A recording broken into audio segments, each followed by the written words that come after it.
Hello, friend. சீனர்க்காவை இப்படி குட்டி குட்டியாக கட் பண்ணியிருக்கேன். கடலைப்பருப்பு போட்டு இந்த சீனர்க்காவை உப்பு தண்ணி சேர்த்து குக்கரில் 2 விசில் வைக்கலாம், நல்லா வெந்துடும். மார்னிங் பிரேக்ஃபாஸ்ட்டுக்கு அடைக்கி ஊற போட்டிருந்தேன். அது நல்லா ஊறி இருந்துட்டு ஃப்ரிட்ஜில் தான் வச்சுருந்தேன். வெளியே ஊற வைக்க முடியாது, நிறைய நேரம் ஆகும்.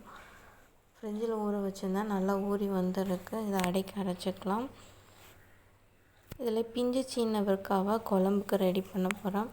அடை மாவை அரைச்சாச்சு, குழம்பும் தாளித்து விட்டுட்டோம். வெங்காயம், தக்காளி, மசால் பொடி, தண்ணி ஊற்றிட்டு புளி தண்ணி ஊற்றி நல்லா கொதிக்க விட்டால் குழம்பு ரெடி ஆயிடும். இன்றைக்கி பொரியலுக்கு பீட்ரூட் பொரியல், அதை நல்லா துருவிக்கலாம்.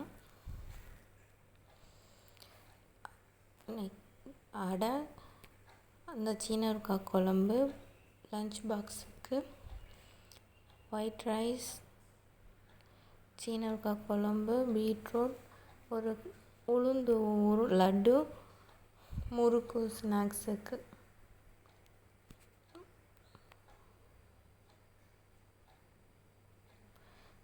பிரேக்ஃபாஸ்ட்டுக்கு